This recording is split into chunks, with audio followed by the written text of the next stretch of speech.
నమస్కారం reporter TV news కి స్వాగతం. హెడ్లైన్ చూద్దాం.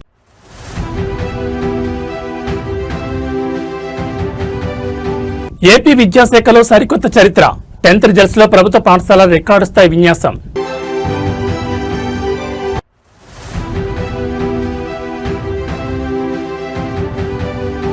విశాఖ వేదికగా కొత్త రైల్వే శాఖ. జూన్ 1 నుంచి పట్టాలెక్కనున్న దక్షిణ కోస్తా రైల్వే కార్యకలాపాలు.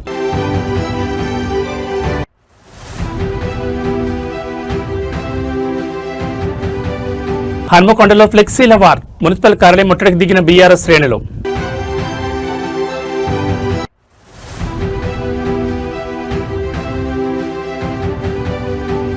మే 6న హన్మకొండలో రైతు సంగ్రామ సదస్సు. అన్నదాతల పక్షాన బీఆర్ఎస్ పోరాట శంఖారావం.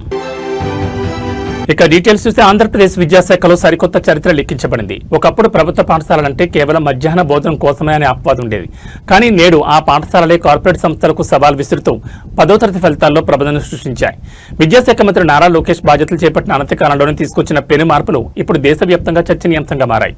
పేద విద్యార్థుల తలరాతను మార్చిన ఆ మార్పులు నేడు వెలువడిన అద్భుత ఫలితాల వివరాలు చూస్తే ఆంధ్రప్రదేశ్ 10th రిజల్ట్స్ చూసి యావత్ రాష్ట్రం ఆశ్చర్యపోతోంది.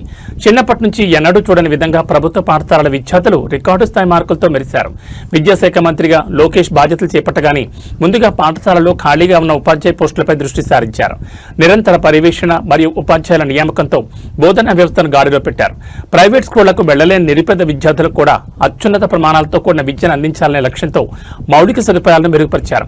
ప్రభుత్వ బడుల్లో చదివే పిల్లల మేధస్సును బయటకు తీసేలా ప్రత్యేక ప్రణాళికలు అమలు చేశారు. లోకేష్ దార్శనికత, కఠిన శ్రమకు నేటి ఫలితాల నిదర్శనం. గతంలో ఎన్నడూ లేని విధంగా ప్రభుత్వ పాఠశాలల ఉత్తీర్ణత శాతం గణనీయంగా పెరగడమే కాకుండా స్టేట్ ర్యాంకుల జాబితాలోనూ ప్రభుత్వ విద్యార్థులు పోటీ పడడం విశేషం. ప్రభుత్వ పాఠశాలలో ఇలాంటి ఫలితాలు వస్తాయని ఎప్పుడు అనుకోలేదంటూ తల్లిదండ్రులు, విద్యావేత్తలు తమ సంతోషాన్ని వ్యక్తం చేస్తున్నారు. విద్యాశాఖలో వచ్చిన ఈ పెనుమార్పులు రాష్ట్ర భవిష్యత్తును మార్చేస్తాయని భావిస్తున్నారు. విద్యపై పెట్టే పెట్టుబడి రేపటి తరాల భవిష్యత్తుకు బాటలు వేస్తుందని నారా లోకేష్ నిరూపించారు. ప్రభుత్వ బడుల వైపు జనం క్యూ కట్టే రోజులు మళ్లీ వచ్చాయని ఈ ఫలితాలు నిరూపిస్తున్నాయి. ఈ రోజు నారా లోకేష్ గారు విద్యాశాఖ మంత్రిగా కూడా బాధ్యతలు తీసుకున్నప్పుడు చాలా సంతోషం అనిపించింది. ఆయన బడుల మీద తీసుకున్న శ్రద్ధ విద్యా వ్యవస్థలోనే ఒక పని మార్పు రావాలని చెప్పి పాఠశాలలో ఉన్న టీచర్లందరికీ హై గ్రేడ్ టీచర్ ఉద్యోగాలు ఇచ్చి అలాంటి టీచర్ల ద్వారా మంచి చదువులు నేర్పించి ఇవాళ కార్పొరేట్ స్థాయి ప్రైవేట్ బడులకి ధీటుగా గవర్నమెంట్ బడుల్లో పేద విద్యార్థులు బాగా చదువుకునే 595, 596, 597 హైయెస్ట్ మార్కులు సాధించిన ఘనత నారా లోకేష్. విద్యాశాఖ గవర్నమెంట్ బడుల్లో బాగా వచ్చింది అని చెప్పి సంతోషంగా ఉంది. అసలు మీరు అనుకున్నారు అసలు ప్రైవేట్ స్కూల్ కి ధీటుగా గవర్నమెంట్ స్కూల్ మార్కులు వస్తాయి పిల్లలకి అది ఇది అని ఎక్స్పెక్ట్ చేశారు? నేనైతే ఎప్పుడు అనుకోలేదండి. ఆధిపత్యంలో ఎప్పుడు ప్రైవేట్ స్కూల్లే ఉండేవి. అలాంటిది ఈ రోజున నారా లోకేష్ గారు విద్యాశాఖగా ఉండి ఆయన తీసుకున్న చొరవ, ఆయన స్కూల్ మీద చూపించిన చొరవ, మంచి ఎడ్యుకేషన్ ఇవ్వాలి, కార్పొరేట్ స్థాయిలో పిల్లలు బాగా చదువుకోవాలని చెప్పి వాళ్ళకి మంచి చదివించి ఇవాళ మంచి గ్రేడ్ లో ఉన్నారండి. బాగా పేద మనుషులు కూడా బడుల్లో వేయాలంటే వాళ్ళకి నాణ్యతమైన చదువు ఉండదని, వాళ్ళు సరిగా చదువు చెప్పరని ఒక అపోహతో వాళ్ళు అప్పులు చేసి మెళ్ళ మంగళసూత్రాలు కూడా తాకాట్లు పెట్టి ప్రైవేట్ స్కూళ్ళలో వేసే వాళ్ళని చూసాము. అలాంటిది ఇవాళ నమ్మకంగా లోకేష్ గారు తీసుకున్న బాధ్యతలను తీసుకొని ప్రభుత్వ పాఠశాల ఈ ప్రైవేట్ పాఠశాల అని చెప్పి ఆశ్చర్యంగా ఉంది. ఇవాళ చూసి కొత్తగా హంగులు గాని, వాళ్ళు మధ్యాహ్నం భోజనం అయితే గాని, వాటర్ స్పెషాలిటీ ఏంటి, టాయిలెట్ స్పెషల్స్ ఏంటి, అన్ని రకాలుగా వసతులు, హంగులు, కార్పొరేట్ స్థాయి హంగులన్నీ ప్రభుత్వ పాఠశాలలో ఉన్నాయి. నారా లోకేష్ గారు విప్లవాత్మకమైన నిర్ణయాలు తీసుకోవడం వల్లనే ఇది సాధ్యపడిందని నేను నమ్ముతున్నాను. ఉత్తరాంధ్ర వాసులు ఎప్పుడెప్పుడా ఎదురుచూస్తున్న దక్షిణ కోస్తా రైల్వే జోన్ కార్యరూపం దాల్చింది. ఈ ఏడాది జూన్ 1వ తేదీ నుంచి విశాఖపట్నం కేంద్రంగా ఈ జోన్ కార్యకలాపాలు అధికారికంగా ప్రారంభం కానున్నాయని కేంద్రం గెజెట్ నోటిఫికేషన్ విడుదల చేసింది. నూతనంగా ఏర్పాటవుతున్న ఈ దక్షిణ కోస్తా రైల్వే జోన్ పరిధిలోకి విజయవాడ, గుంటూరు, గుంతకల్ డివిజన్లు రానున్నాయి. దక్షిణ మధ్య రైల్వే, తూర్పు కోస్తా రైల్వేలోని కొన్ని ముఖ్యమైన సెక్షన్లను విడదీసి ఈ జోన్ ఏర్పాటు చేశారు. గతంలో రాయగఢ్ డివిజన్ లో ఉన్న పలు రైల్వే లైన్లను ఇప్పుడు విశాఖ డివిజన్ లో విలీనం చేశారు. జూన్ 1 నుంచి కార్యకలాపాలు ప్రారంభించేందుకు రైల్వే యంత్రాంగం యుద్ధ ప్రాతిపదికన ఏర్పాట్లు చేస్తోంది. నగరంలోని ఆరిలోవలో జోనల్ కార్యాలయం కోసం శాశ్వత భవన నిర్మాణం చేపట్టనుండగా ప్రస్తుతానికి విఎంఆర్డీఏ డెక్లోని 2 అంతస్తుల్లో జీఎం తాత్కాలిక కార్యాలయాన్ని సిద్ధం చేశారు.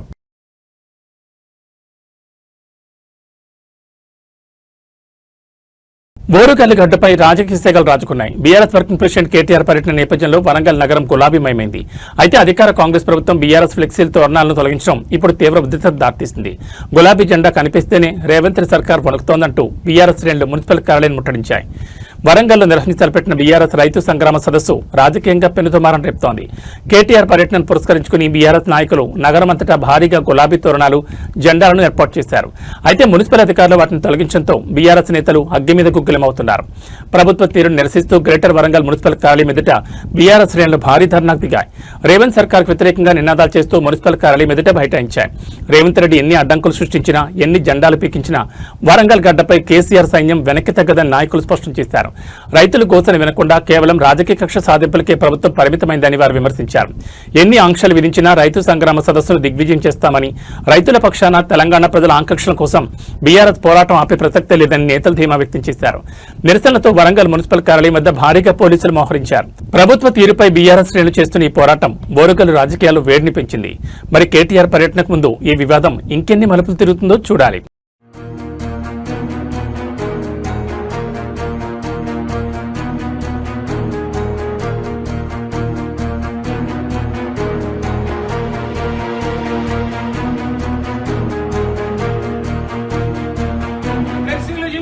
కాంగ్రెస్ నాయకులారా, రైతు సభకు విచ్చేస్తున్న కేటీఆర్ ఫ్లెక్సీలు, జెండాలు పీకుతున్న కాంగ్రెస్ నాయకులారా, commissioner down down, commissioner commissioner commissioner జై తెలంగాణ. ఈ నెల 6వ తారీఖున రైతు సంగ్రామ సదస్సుకు విచ్చేస్తున్నటువంటి గౌరవనీయులు శ్రీ తారక రామారావు గారు వరంగల్ పెద్ద ఎత్తున రైతు సభకు వస్తున్న సందర్భంగా మా యొక్క ఫ్లెక్సీలు, బ్యానర్లు, జెండాలు కావలసుకొని అధికార దౌర్జన్యంతో అధికార అనుగుణంగా ఉన్న అధికారులు ఈ రోజున మా బ్యానర్లు, మా ఇవన్నీ డిజిటల్ తోటి తీసుకొచ్చి దౌర్జన్యంగా వారు ఇస్తున్నారు. వారికి బాధ్యత వహించవలసింది నగర మేయర్ గుండు సుధారాణి గారు, అలాగే పశ్చిమ ఎమ్మెల్యే నరేందర్ రెడ్డి గారు. ఇది కావలసుకొని మా యొక్క కేటీఆర్ వస్తుంటే స్వాగత తోరణాలు తొలగించడం యొక్క సిగ్గుచేటు. మీరు మీకున్న ఇట్లాంటి లుచ్చా పనులు చేయకూడదని చెప్పి మా బీఆర్ఎస్ పార్టీ తరఫున మేము కోరుతున్నాము. మీరు దీనికి తగిన మూల్యం మీకు అతి త్వరలో మా రాబోయే గవర్నమెంట్ మాదే. మీరు ఎలాగో ఇట్లాంటి బ్యానర్లు, ఇది తోరణాలు చింపడం ఇది సరైనది కాదు. రైతుల కోసం మా కేసీఆర్ గారు మీరు ఇచ్చిన అక్కడ అటువంటి ఇది డిక్లరేషన్ దాని విషయంలో మాట్లాడడానికి వస్తుంటే ఈ కావలసుకొని ఒక కాంగ్రెస్ కు కాంగ్రెస్ తొత్తులుగా వ్యవహరిస్తున్నటువంటి ఈ కాంగ్రెస్ కు అధికారులు మీరు వెంటనే ఇలాంటి చింపొద్దని చెప్పి నేను కోరుకుంటూ జై తెలంగాణ, జై కేసీఆర్. తెలంగాణ అన్నదాతల సమస్యలపై పోరాటం లక్ష్యంగా బీఆర్ఎస్ పార్టీ సిద్దమవుతోంది. మే 6వ తేదీన హన్మకొండలో నిర్వహించనున్న భారీ రైతు సంగ్రామ సదస్సుకు రంగం సిద్దమైంది. ఈ నేపథ్యంలో సదస్సు విజయవంతం కోసం చేపట్టిన ఏర్పాట్లపై పార్టీ ముఖ్య నాయకులు మీడియా సమావేశం నిర్వహించారు. ప్రభుత్వ వైఫల్యాన్ని ఎండగట్టడమే ఈ సదస్సు ప్రధాన ఉద్దేశమని వారు స్పష్టం చేశారు. హన్మకొండ వేదికగా జరగనున్న రైతు సంగ్రామ సదస్సు ఏర్పాట్లను బీఆర్ఎస్ నాయకులు క్షేత్రస్థాయిలో పర్యవేక్షిస్తున్నారు. మే 6న జరగనున్న ఈ సభకు ఉమ్మడి వరంగల్ జిల్లా నుంచే కాకుండా రాష్ట్ర వ్యాప్తంగా రైతులు తరలిరానున్నారని నాయకులు తెలిపారు. సదస్సు కోసం భారీ ఏర్పాట్లు పూర్తి చేసినట్లు వెల్లడించారు. రైతు రుణమాఫీ, పంట పెట్టుబడి సాయం మరియు మద్దతు ధర విషయంలో కాంగ్రెస్ ప్రభుత్వం అవలంబిస్తున్న తీరును ఈ సదస్సు ద్వారా ఎండగట్టనున్నట్లు నాయకులు పేర్కొన్నారు. బీఆర్ఎస్ వర్కింగ్ ప్రెసిడెంట్ కేటీఆర్ ఈ సదస్సుకు ముఖ్య అతిథిగా హాజరై రైతులకు పార్టీ అందించబోయే భరోసాపై దిశానిర్దేశం చేయనున్నారు. ప్రభుత్వ ఆంక్షలను లెక్క చేయకుండా రైతు పక్షాన్ని నిలబడేందుకు ప్రతి కార్యకర్త సదస్సుకు తరలిరావాలని నేతలు పిలుపునిచ్చారు. మీడియా సమావేశంలో మున్సిపల్ తోరణాల తొలగింపు వంటి ఘటనలను కూడా వారు తీవ్రంగా ఖండించారు. రైతు సంగ్రామ సదస్సుతో హనుమకొండ రాజకీయం వేడెక్కింది. బీఆర్ఎస్ తలపెట్టిన ఈ భారీ బహిరంగ సభ ఏ మేరకు విజయవంతం అవుతుందో వేచి చూడాలి. మరొక్కసారి రైతు పోరాటానికి, రైతు వారు పండించినటువంటి పంటకు గిట్టుబాటు ధరతో పాటు అన్ని రకాలుగా మరి కాంగ్రెస్ ఇచ్చినటువంటి రైతు డిక్లరేషన్ హామీలన్నీ కూడా నెరవేర్చాలని చెప్పి ఒత్తిడి చేసే కార్యక్రమం ఈ సదస్సు. మనందరికి కూడా తెలుసు, తెలంగాణ రాష్ట్రంలో వ్యవసాయం ఒక పండుగలాగా చేశారు. కానీ 2.5 సంవత్సరాల నుంచి ఒక దండుగా రకరకాలుగా కేవలం రైతులనే కాదు అన్ని వర్గాలను వేధిస్తున్నటువంటి సందర్భాలు, సంఘటనలు చూస్తున్నాం. ప్రజాపాలన అన్నారు, ప్రతీకార పాలన జరుగుతుంది.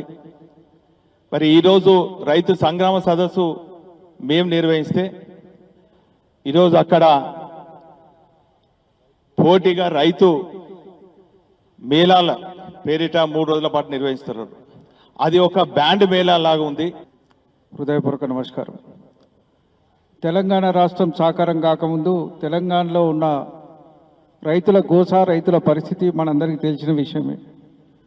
రైతుల ఆత్మహత్యలు, రైతుల ఇబ్బందులు, రైతుల కడగండ్లు తెలంగాణ ఉద్యమానికి పునాదిగా నడిచిన నేపథ్యం నుంచి మన కార్యక్రమాలు ఆరంభమైనాయి. తెలంగాణ రాష్ట్రం సాకారమైన తర్వాత గౌరవ కేసీఆర్ గారు రైతు సమస్యల పరిష్కారానికి ఒక కీలకమైన ప్రాధాన్యత ఇచ్చి ఎన్ని విషయాలు పక్కకుండా రైతును సుభిక్షంగా ఉంటే తప్ప ఈ రాష్ట్రం సుభిక్షంగా ఉండదు అనే సంకల్పం కొద్దీ ఎక్కడో 64 లక్షల టన్నుల ధాన్యం ఉత్పత్తి ఉన్న తెలంగాణని 3 కోట్ల టన్నుల ధాన్యం ఉత్పత్తి వరకు తీసుకుపోయిన నేపథ్యం మీకు అందరికీ తెలిసిన విషయమే. అలనాడు ఆంధ్రనే అన్నపూర్ణగా అంటే దాన్ని వెనక్కి నెట్టేసి తెలంగాణని అన్నపూర్ణగా మార్చిన ఘనత. నేను ప్రెస్ మీడియా మిత్రులందరూ కూడా రిక్వెస్ట్ చేస్తున్నాను, ఈ రైతు సమస్యలు, రైతుల బాధలు, రైతుల కష్టాలు మీరు ప్రభుత్వం దృష్టికి తీసుకుపోయేందుకు కూడా మీరు సహకరించాలి. గోస, నేను 40 ఏళ్ల రాజకీయాలలో ఉన్నా, ఇంత గోసపడ్డ రైతులు నేను ఎప్పుడు కూడా చూడలే. దయచేసి మీరు కూడా కల్లాల దగ్గరికి పోవాలి, కొనుగోలు సెంటర్లకు కూడా పోవాలి. ఎందుకంటున్నా అంటే ఎంత మోసం చేసింది. కేసీఆర్ గారు ఇచ్చిన స్కీమ్స్ అయ్యన్న ఇంప్లిమెంట్ చేయి. నువ్వు రాహుల్ గాంధీ గారు ఇచ్చి అనౌన్స్ చేసిన స్కీమ్స్ పక్కకు పెట్టు, నువ్వు చేస్తలేవై. రుణమాఫీ చేసినట్టు చేసి సగం చేయలే. 38,000 కోట్లు అయితే 18,000 కోట్లకి చేసినాం. మా పాత్ర నిర్వహిస్తున్నాం. ఖచ్చితంగా 4 సంవత్సరాల క్రితం 2022 మే 6వ తారీఖు నాడు రాహుల్ గాంధీ గారు మరి ఇక్కడికి వచ్చేసి వరంగల్కి వచ్చి రైతు డిక్లరేషన్ ప్రకటన చేసి చాలా హామీలు ఇచ్చిండు. మా పార్టీ అధికారంలోకి వస్తే వాటిని అమలు చేస్తామని చెప్పి. రేపటి మా సదస్సు ముఖ్య ఉద్దేశము రాహుల్ గాంధీకి ముఖ్యంగా, అదేవిధంగా రాష్ట్ర ముఖ్యమంత్రి రేవంత్ రెడ్డి గారికి గుర్తు చేయడానికి, మీరు ఇచ్చిన హామీలేంది, మీ డిక్లరేషన్ ఎటుపోయింది అని అడగడానికే మా ఉద్దేశం, రేపటి సదస్సు యొక్క ముఖ్య ఉద్దేశం. ఇప్పటిదాకా మాట్లాడినటువంటి మిత్రులు చాలా విషయాలు చెప్పిర్రు, వాళ్ళ ఆవేదన వ్యక్తపరిచిండ్రు. ఎట్లా ఉంది గ్రామీణ ప్రాంతాల్లో పట ఇవన్నీ కూడా. కేసీఆర్ గారి పరిపాలనలో 10 సంవత్సరాల కేసీఆర్ గారి పరిపాలనలో పట రైతులు ఎక్కడా ధర్నా చేయలేదు. రైతు సంగ్రామ సదస్సు కేటీఆర్ గారి నాయకత్వంలో ఉమ్మడి జిల్లా నుంచి వస్తున్నటువంటి రైతు ప్రతినిధులందరినీ కూడా కాంగ్రెస్ పార్టీ వరంగల్ రైతు డిక్లరేషన్ పేరిట ఎన్నో రకాలమైన హామీలు ఇచ్చి ఓట్లు దండుకొని ప్రభుత్వం వచ్చిన తర్వాత రేవంత్ రెడ్డి నాయకత్వంలో ఏ విధంగా రైతులను మోసం చేసిరన్న విషయం అందరికి తెలిసిందే. ఆ మోసాన్ని ప్రజలకు మరింత వివరించి ఈ యొక్క ప్రభుత్వం పైన, రైతులకు జరుగుతున్న అన్యాయం పైన పోరాటం తీసుకొని వారిపైన, ప్రభుత్వం పైన ఒత్తిడి తీసుకొచ్చి రైతులకు న్యాయం జరిగే విధంగా రేపు కేటీఆర్ గారి సందేశం కానీ, రైతులు మాట్లాడే సందేశం కానీ ఆ విధంగా ఉండబోతుంది. ఇక్కడికి వచ్చే రైతు ప్రతినిధులందరికీ కూడా ఎండ తిరిగిత ఏ విధంగా ఉన్నా వాళ్ళకి ఇలాంటి ఇబ్బందులు కాకుండా అన్ని ఏర్పాట్లు కూడా ఏర్పాటు చేయాలి. హామీలను ఇచ్చిందో డిక్లరేషన్లో ప్రకటించారో అవన్నీ ప్రకటించకపోగా సాధారణంగా చేయాల్సిన పనులు కూడా ఈ ప్రభుత్వం చేయడం లేదు. 2.5 సంవత్సరాలు అయింది. డిక్లరేషన్లో 2 లక్షలు ఏకకాలంలో రుణమాఫీ అందరు రైతులకు చేస్తామన్నారు. 30-35% కూడా దాటలే. మిగతా రైతులకి అన్ని రకాల కొరివిలేశారు. ఉన్న రైతు బీమా కూడా వదిలేశారు. రైతు బీమా చేయడం లే. పండిన ప్రతి గింజకి మేము బోనస్ వేస్తామన్నారు. ఇవాళ కేవలం సన్నోట్లకే, అది కూడా ఎప్పుడు పడుతుందో తెలియదు. ఇలా చెప్పుకుంటూ పోతే డిక్లరేషన్లో ఏవి కూడా సరిగా చేయకపోగా కనీసం కేసీఆర్ గారి ప్రభుత్వంలో వేదిక మీద ఉన్నటువంటి ప్రణాళిక సంఘం వైస్ చైర్మన్ పెద్దలు వినోద్ కుమార్ గారికి, వేదిక మీద ఉన్న పెద్దలందరికీ పేరు పేరున నా హృదయపూర్వక నమస్కారాలు. ముఖ్యంగా రైతుల రుణమాఫీ విషయంలో కానీ, కూలీలకు మద్దతు తెలిపే 15,000 రూపాయల విషయంలో కానీ, రైతు పెట్టుబడి కానీ, రైతు బీమా కానీ ఎక్కడ కూడా ఇప్పుడున్నటువంటి ప్రభుత్వం మాట నిలబెట్టుకోలేదు. కాబట్టే రేపు ప్రధానంగా ఈ సభకు ప్రధానమైనటువంటి కారణం మాట నిలబెట్టుకోని కాంగ్రెస్ ప్రభుత్వం మీద మేము ప్రజా గొంతుకగా రేపు కేటీఆర్ గారు రాబోతున్నారు అనేది ప్రధాన అంశం. ఇది కాకుండా మాకున్నటువంటి సమాచారం, ఈరోజు రాత్రి పోలీసు వాళ్ళంతా చరిత్రలో నిలిచే విధంగా ముందు పెట్టడానికి కృషి చేస్తున్నటువంటి అందరికీ కూడా నా వంతు ధన్యవాదాలతో పాటు నమస్కారాలు తెలియజేస్తాను. ఇక్కడ ఒకటి గుర్తుంచుకోవాల్సిన అవసరం, దేశం, తెలంగాణ రాష్ట్రం, వ్యవసాయం, రాష్ట్రం, దేశం. వ్యవసాయాన్ని పూర్తిగా అర్థం చేసుకున్న రాజకీయ పార్టీలు కానీ, రాజకీయ నాయకులు కానీ ఎవరున్నారో గుర్తించాల్సిన అవసరం ఉందని ఖచ్చితంగా చెప్పాల్సిన బాధ్యత ఉంది. ఇక్కడ స్వాతంత్రం వచ్చినాడు వ్యవసాయం మీద 79-80% మంది ఆధారపడ్డారు. అది కొద్దిగా తగ్గుతూ ఇప్పుడు 46-49% మంది వ్యవసాయం మీద ఆధారపడ్డారు. వ్యవసాయం మీద ఇంతమంది ఆధారపడితే దేశం యొక్క అభివృద్ధి కానీ, సమాజం యొక్క అభివృద్ధి కానీ, ప్రజల యొక్క తమిళనాడు రాజకీయాల్లో టీవీకే పార్టీ సృష్టించిన ప్రభంజనంపై దేశవ్యాప్తంగా చర్చ జరుగుతోంది. దళపతి విజయ్ సాధించిన ఈ విజయంపై ప్రజాశాంతి పార్టీ అధినేత కేఏ పాల్ ఆసక్తికర వ్యాఖ్యలు చేశారు. విజయ్ విజయాన్ని సామాన్యుడి గెలుపుగా వర్ణించిన పాల్ తమిళనాడు వచ్చిన ఈ మార్పు దేశవ్యాప్తంగా రావాలని ఆకాంక్షించారు. తమిళగ వెట్రికళగం పార్టీ సాధించిన భారీ విజయంపై కేఏ పాల్ స్పందిస్తూ విజయ్కు ప్రత్యేక అభినందనలు తెలిపారు. తమిళనాడులో క్రైస్తవ మైనార్టీలు మరియు యువత మార్పును కోరుకుంటున్నారని, అందుకే విజయ్కు బ్రహ్మరథం పట్టారని పాల్ పేర్కొన్నారు. ముఖ్యంగా తమిళ యువత విజయ్ నాయకత్వాన్ని బలంగా నమ్మిందని ఆయన విశ్లేషించారు. అవినీతి నాయకులను రాజకీయాల నుంచి తరిమికొట్టే సమయం ఆసన్నమైందని పాల్ వ్యాఖ్యానించారు. విజయ్ వంటి కొత్త తరం నాయకులు అధికారంలోకి రావడం ద్వారానే స్వచ్ఛమైన పాలన సాధ్యమవుతుందని ఆయన అభిప్రాయపడ్డారు.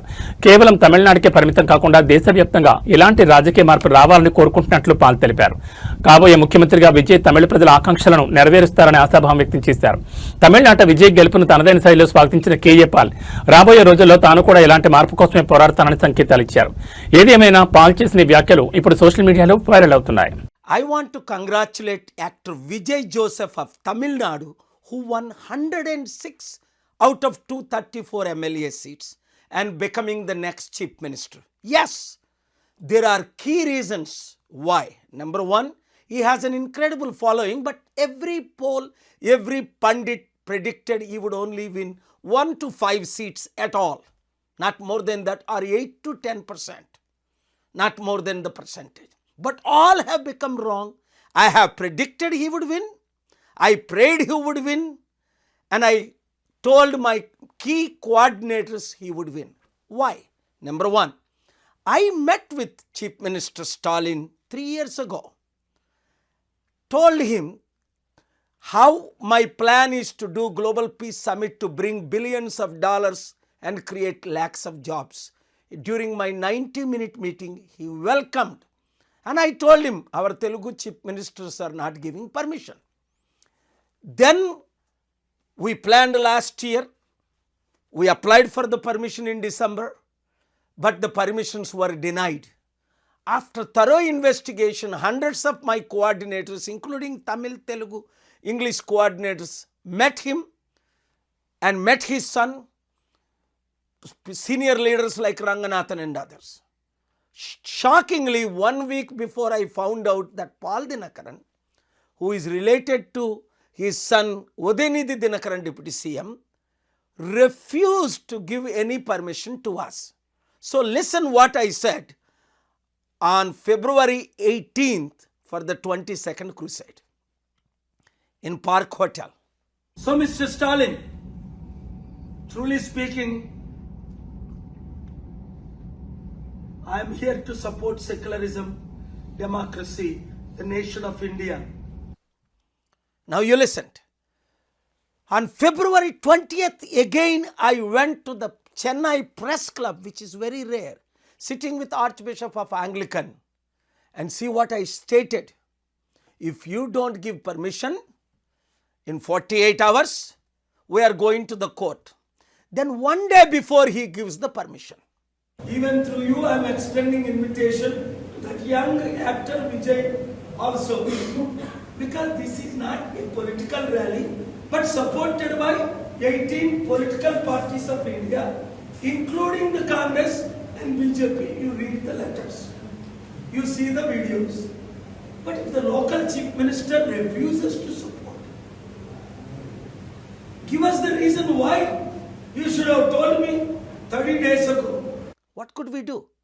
14 speakers, including Norway former Prime Minister, US Mike Johnson speaker, world leaders have all confirmed to speak.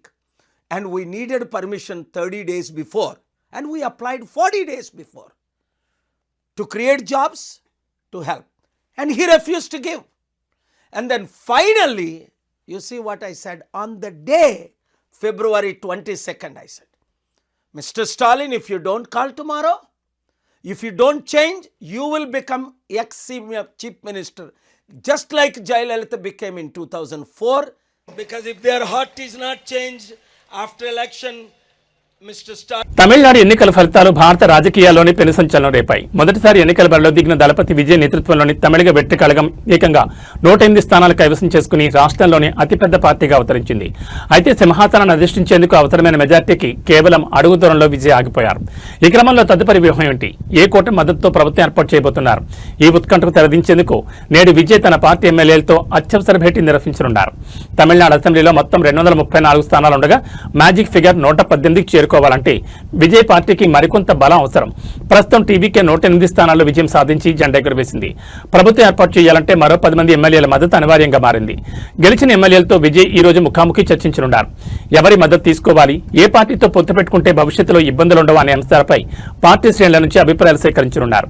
ఏ కూటమి నుంచి మద్దతు కూడగట్టాలనే విషయంపై ఇప్పుడు సర్వత్రా ఆసక్తి నెలకొంది. ఇండిపెండెంట్ ఎమ్మెల్యేల లేదా ఇతర చిన్న పార్టీల మద్దతు అనే కోణంలో చర్చలు జరుగుతున్నాయి. విజయ్ తీసుకునే నిర్ణయం తమిళనాడు రాజకీయ భవిష్యత్తు నిర్ణయించనుంది. తమిళ తంబిల ఆకాంక్షల మేరకు అధికార పీఠం దక్కించుకునేందుకు విజయ్ సిద్ధమవుతున్నారు.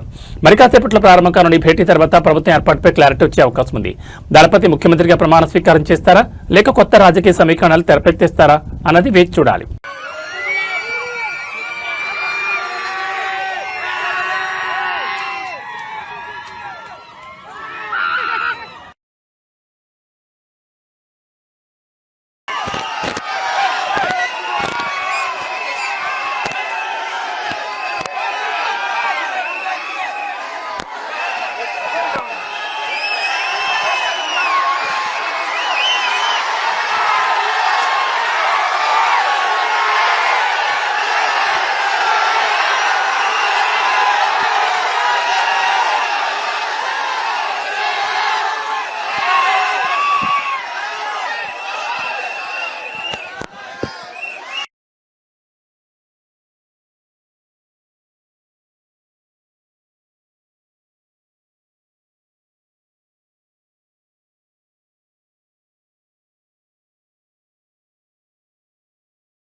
రాప్తా నియోజకవర్గంలో జరిగిన మీ భూమి మీ హక్కు కార్యక్రమంలో ఎమ్మెల్యే పరిటాల సునీత రైతులకు ప్రభుత్వ రాజముద్రతో కూడిన కొత్త పట్టాదారు పాస్ పుస్తకాలు పంపిణీ చేశారు.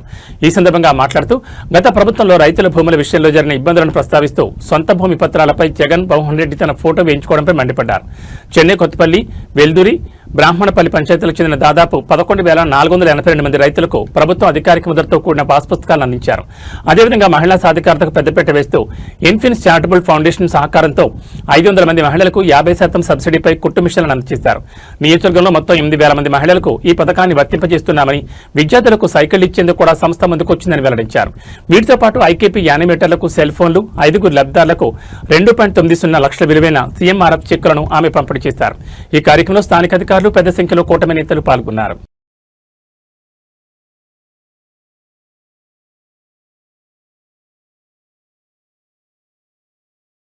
నటు నుంచి రాజకీయ నాయకుడిగా మారిన దళపతి విజయ్ తమిళనాడు రాజకీయాల్లో పెను సంచలనం సృష్టించారు. ఆయన స్థాపించిన తమిళగ వెట్రి కళగం పార్టీ తొలిసారి పోటీ చేసిన అసెంబ్లీ ఎన్నికల్లోని అద్భుతమైన ప్రదర్శన కనబర్చి అతిపెద్ద పార్టీగా అవతరించింది.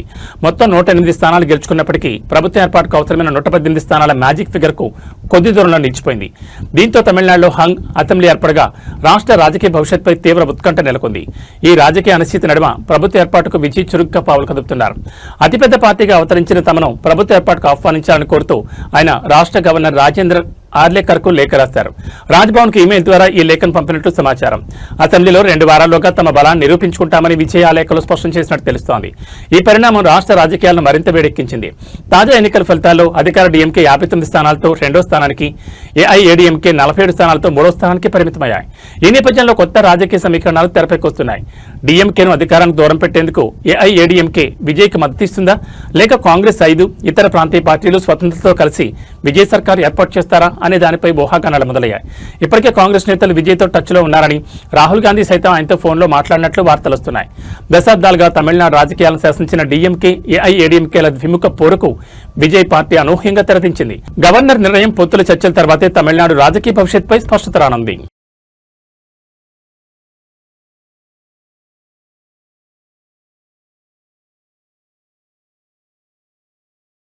మండుతున్న ఎండలకు తోడు జగిత్యాల పట్టణంలో నీటి కొరత ముదురుతోంది. గొంతు ఎండిపోతున్నా అధికారులు పట్టించుకోవడం లేదని పట్టణవాసులు ఆగ్రహం వ్యక్తం చేస్తున్నారు. సామాన్యుల పరిస్థితి అలా ఉంటే ఏకంగా మాజీ మంత్రి నివాసానికే ట్యాంకర్ల ద్వారా నీటిని సరఫరా చేయాల్సిన దుస్థితి నెలకొంది. నీటి చుక్క కోసం జనం పడుతున్న పాటలు ఇప్పుడు జగిత్యాలలో హాట్ టాపిక్ గా మారాయి. జగిత్యాల మున్సిపాలిటీ పరిధిలో మంచినీటి సరఫరా వ్యవస్థ పూర్తిగా అస్తవ్యస్తమైంది. పట్టణంలోని పలు వార్డుల్లో నల్లాలు రాక ప్రజలు తీవ్ర ఇబ్బందులు పడుతున్నారు. దాహార్తిని తీర్చుకోవడానికి నిత్యావసరాలకు కనీసం నీరు లేకపోవడంతో ప్రైవేట్ ట్యాంకర్లను ఆశ్రయిస్తున్నారు. భారీ మూల్యం చెల్లించి నీటిని కొనుగోలు చేయాల్సి వస్తుందని సామాన్యులు ఆవేదన వ్యక్తం చేస్తున్నారు. జగిత్యాల పట్టణంలోని మాజీ మంత్రి జీవన్ రెడ్డి నివాసంలోనూ నీటి కొరత తీవ్రంగా ఉన్నట్టు తెలుస్తోంది. ఈ రోజు ఆయన నివాసానికి మున్సిపల్ ట్యాంకర్ ద్వారా నీటిని సరఫరా చేస్తున్న దృశ్యాలు పట్టణంలోని నీటి ఎద్దరికి అద్దం పడుతున్నాయి. ఒక ప్రముఖుడి ఇంటి పరిస్థితి ఇలా ఉంటే ఇక సామాన్య బస్తీల పరిస్థితి ఎంత దారుణంగా ఉంటుందో అర్థం చేసుకోవచ్చు. వేసవి ప్రణాళికలు సిద్ధం చేశామని చెప్తున్న అధికారులు క్షేత్రస్థాయిలో నీటి సరఫరాను మెరుగుపరచడంలో విఫలమయ్యారని విమర్శలు వెలువెత్తున్నాయి. పైపులైన్ల మరమ్మతులు, పంపింగ్ సమస్యల వలన ఈ పరిస్థితి తలెత్తిందని స్థానికులు మండిపడుతున్నారు. జగిత్యాల పట్టణ ప్రజల దాహార్తిని తీర్చడంలో మున్సిపల్ యంత్రాంగం తక్షణమే స్పందించాలని, వార్డుల వారీగా ట్యాంకర్ల సంఖ్యను పెంచి మంచినీటిని సరఫరా చేయాలని ప్రజలు డిమాండ్ చేస్తున్నారు. లేని పక్షంలో ఖాళీ బిందెలతో మున్సిపల్ కార్యాలయాన్ని ముట్టడిస్తామని హెచ్చరిస్తున్నారు.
ప్రతిపక్ష నీళ్ళు లేకుండా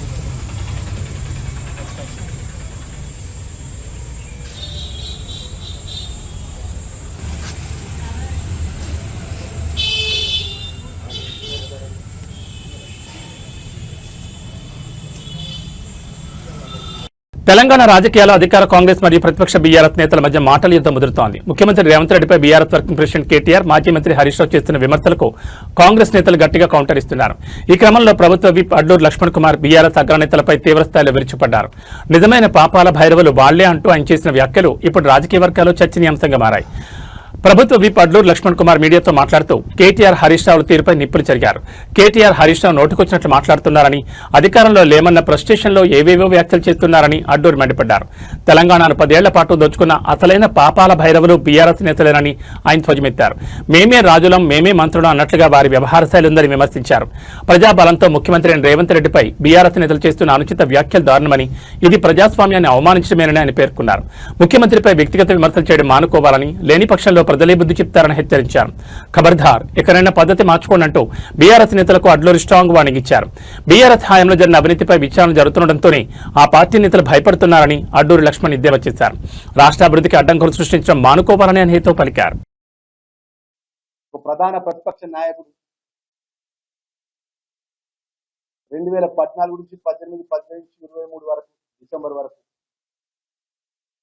మేమే రాజులం, మేమే మంత్రులం అని బీఆర్ఎస్ పార్టీలో వర్కింగ్ ప్రెసిడెంట్ గా మాజీ మంత్రిగా కేటీఆర్ వచ్చి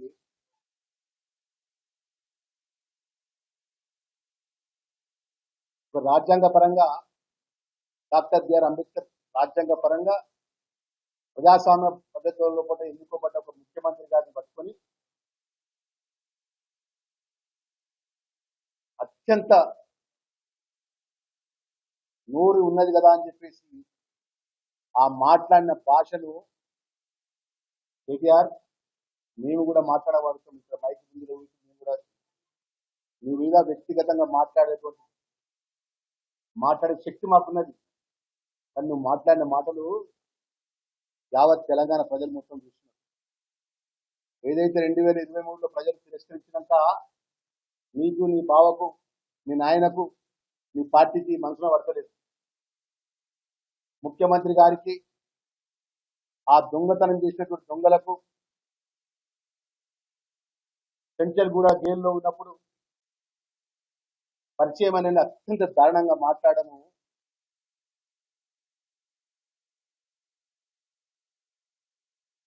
తీవ్రంగా ఖండిస్తూ, నువ్వు అనుకుంటున్నావు నీ హయాంలో నువ్వు మాట్లాడుతున్నావు కదా, వేరే రాష్ట్రం నుంచి అంతర్జాతీయ దొంగలు వచ్చి ప్రొఫెషనల్ పరంగా జరిగినటువంటి సంఘటనకు చివరికి రాజ్యాంగ పరంగా ఏదైతే ఎన్నుకోబడ్డ ముఖ్యమంత్రిపై అతి నీచంగా మాట్లాడుతున్నావు. ఇంకా ఖబర్దార్, నాలుక దగ్గర పెట్టుకో. మేము కూడా మాట్లాడగలుగుతాం. మరి మేము ఒక మాట మాట్లాడతాం ఈ హయాంలో జరిగినటువంటి సంఘటన విషయంలో కూడా. ఆ రోజు ఫిబ్రవరి 2021 17వ తారీఖు రోజున మంత్రి నుంచి వస్తున్నటువంటి 2 అడ్వకేట్స్ ను అత్యంత దారుణంగా చంపిన దాంట్లో నీ పాత్ర ఉన్నదా? మరి నీ ప్రమేయం ఉన్నదా?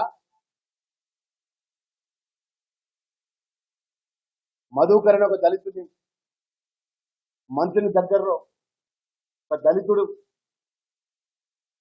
ఒక అగ్రవర్ణ అమ్మాయిను మ్యారేజ్ చేసుకుంటే అత్యంత దారుణంగా చెప్పినట్టు సందర్భంలో ఒకటి.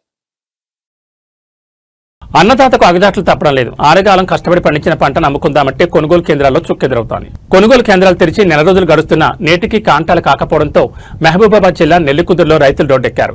మళ్లీ వర్షాలు వస్తే తమ పరిస్థితి ఏంటని ప్రశ్నిస్తూ ప్రధాన రహదారిపై బైఠాయించారు. మహబూబాబాద్ జిల్లా నెల్లికుదురు మండల కేంద్రంలో మొక్కజొన్న రైతుల నిరసన ఉవ్వెత్తునెగిసింది. తమ గోడు పట్టించుకోవడం లేదని ఆగ్రహిస్తూ రైతులు ఆందోళన దిగారు. నెల్లికుదురు మండల కేంద్రంలోని మహబూబాబాద్ తొర్రూరు ప్రధాన రహదారిపై రైతులు బైఠాయించారు. దీంతో కిలోమీటర్ల మేర వాహనాలు నిలిచిపోయి ప్రయాణికులు తీవ్ర ఇబ్బందులు పడ్డారు. కొనుగోలు కేంద్రాలు ప్రారంభించి నెల రోజులవుతున్నా అధికారుల పర్యవేక్షణ లేక కొనుగోలు నత్తనడకన సాగుతున్నాయని రైతులు ఆవేదన వ్యక్తం చేస్తున్నారు. ఇప్పటికే కాంటాలు వేసినా సరుకును తరలించడంలో జాప్యం చేస్తున్నారని మండిపడుతున్నారు. ఆకాశం మేఘావృతమే ఉండడంతో మళ్లీ వర్షాలు కురిస్తే కళ్లాల్లో ఉన్న మొక్కజొన్న తడిసి ముద్దవుతుందని, తాము కోలుకోలేని విధంగా నష్టపోతామని రైతులు కన్నీరు పెడుతున్నారు. తక్షణమే కొనుగోలు పూర్తి చేసి తమను ఆదుకోవాలని డిమాండ్ చేస్తున్నారు. ధర్నా సమాచారం అందుకున్న పోలీసులు వెంటనే సంఘటనా స్థలానికి చేరుకున్నారు. రైతులకు సర్ది చెప్పి ట్రాఫిక్ ను క్రమబద్ధీకరించే ప్రయత్నం చేస్తున్నారు. సంబంధిత అధికారులతో మాట్లాడి సమస్యలు పరిష్కరిస్తామని హామీ ఇచ్చారు. మీద రోడ్డు మీద ధర్నా చేసినప్పుడు అంతకుముందే 3 రోజులు ఇద్దరు వాళ్ళు రానట సంతకానికి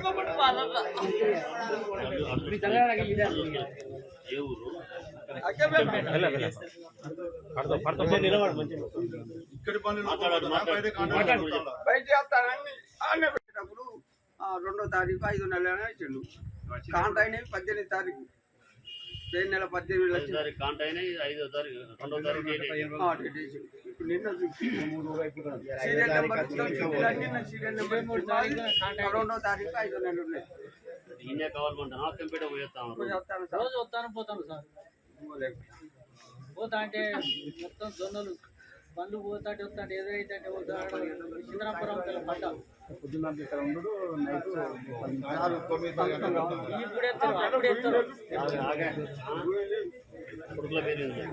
వాళ్ళు వస్తలేరు సంతకాన్ని.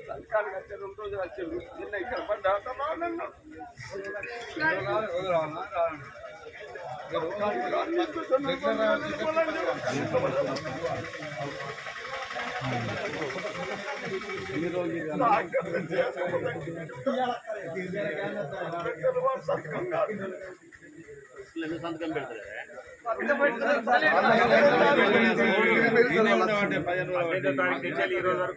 రోజు పడుకోలేదు కదా.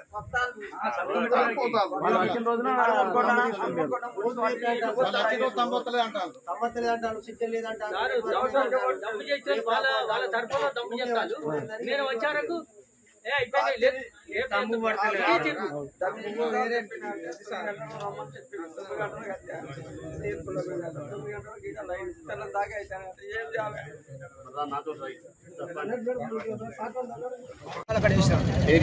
అవును మహేంద్ర రూపాయలు ఈ 330 బత్తాలు ఆడ ఇక్కడ వేస్తే ఇప్పటి వరకు అసలు ఆడికి వచ్చిన లేడు, పట్టించుకున్న లేడు, ఆడికి వచ్చిన అసలు కాంటాలకే వస్తలేరు. కాంటాలు పెట్టమంటారు. ఇప్పుడు వారం 10 రోజులు అవుతాను అనుకుంటామని బత్తాల కోసం మనం 95 చేసినందుకు ఇక్కడ ఎస్ఐ గారు వస్తాబట్టి పులను కేసు రాసి నాకు మీ సార్ని దండ పెడితే బత్తాలు వేసుకోవాలని వర్షం కొడుతుంది. అట్లా కూడా ఏం లేదు. ఈ రైతులను గోసపుచ్చుకుంటారు వాళ్ళు. ఈ కాంటాలు పెడతలేరు. ఆ బట్టి మన సీసీ రోడ్ మట్టి రోడ్కి వేసినాయి కదా. కాంటాలు అసలు పెట్టడం లేదు. వారం రోజులు అవుతుంది. పట్టించుకున్న లేరు.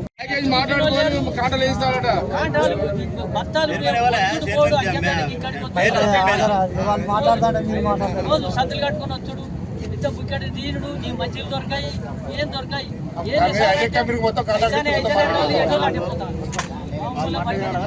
కాటాలు పెట్టి అమలు పైసలు ఇచ్చినాం, ఇచ్చిన పైసలు ఇచ్చినాం, అన్ని ఇచ్చినాం. లోపల లారీ రాదు, లోపల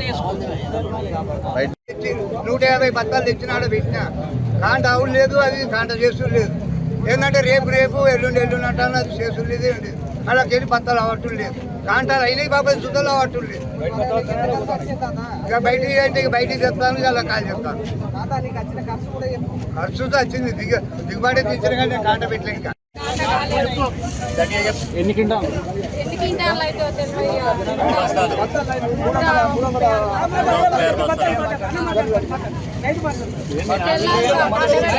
కాంట పెట్టలేదు.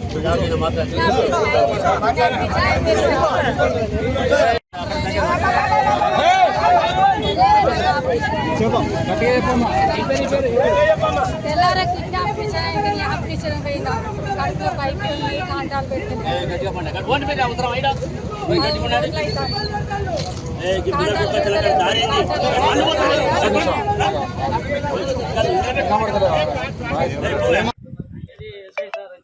చైర్మన్ పిలిపించాడు. ఏంది ఈ రైతుల బాధ ఏంది, వాన కొడితే అక్షరకు వస్తాయి అని చెప్పి ఎస్ఐ సార్ అడిగినాక అన్నాడు కదా మన ఈయన చైర్మన్ సార్, లోపల వేపిస్తున్న బయట వాళ్ళు ఒక్క బండి సుతో బయట లోపలికి రావద్దు, తాళం పెడతామన్నారు. ఆయన చెప్పి ఇప్పుడు 10 రోజులు అవుతాయి, 8 రోజులు అవుతాయి. మళ్ళా నిన్న ఇక్కడ ఆయన ఎవరో మనకు తెలియదు, చైర్మన్ వచ్చినాక నిన్న సుతం మా అక్కంపేటలో ఆడోళ్ళు 5-6 వచ్చారు. వేరే పనులు తెచ్చి పెడతాను. మరి బత్తాలని నెట్టుకోవాలి. మేము 10 రోజుల కానీ తిరుగుతాను, 15 రోజులు అవుతుంది అని వాళ్ళు కొద్దిగా లొల్లి చేసిండు. 5 ఆడోళ్ళు బత్తాలు తీసి చేసినా కానీ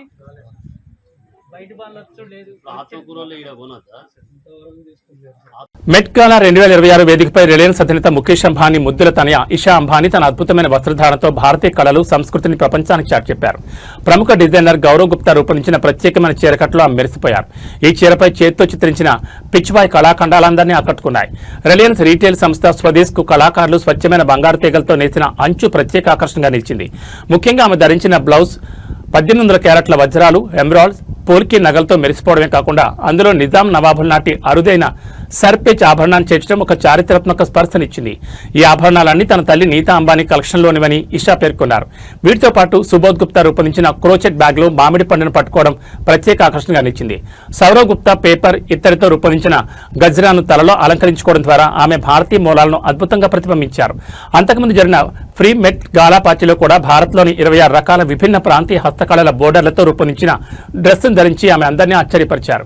గత 3 ఏళ్లుగా రాహుల్ మిశ్రా, అనామిక ఖన్నా వంటి భారతీయ డిజైనర్ల దుస్తులను ధరిస్తూ ఇషా అంబానీ అంతర్జాతీయ వేదికపై భారతీయ ఫ్యాషన్ కు బలమైన ప్రాతినిధ్యం వహిస్తున్నారు.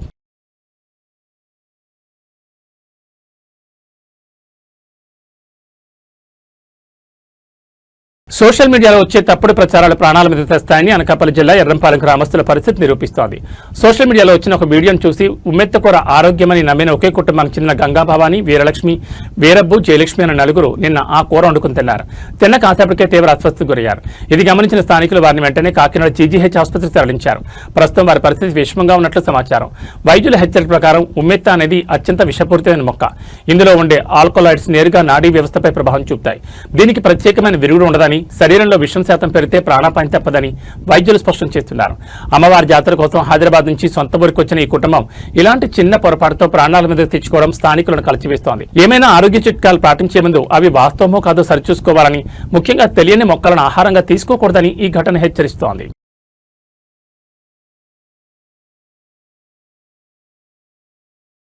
మెగా ఫ్యాన్స్ కు డబుల్ ధమాకా. గ్లోబల్ స్టార్ రామ్ చరణ్ వరుస సినిమాలతో బాక్సాఫీస్ వద్ద రికార్డుల వేటకు సిద్ధమవుతున్నారు.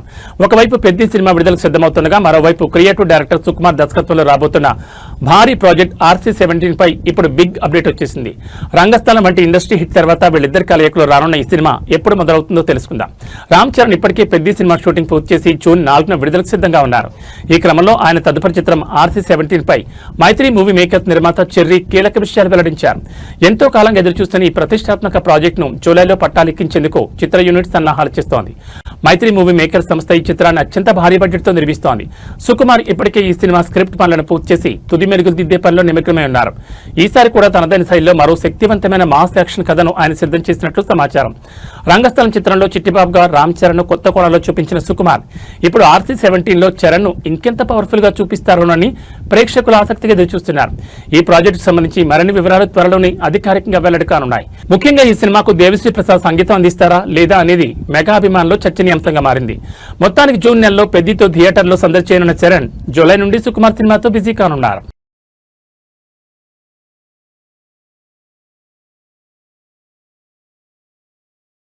ఏబీ బులెటిన్ విశేషాలు. నమస్కారం.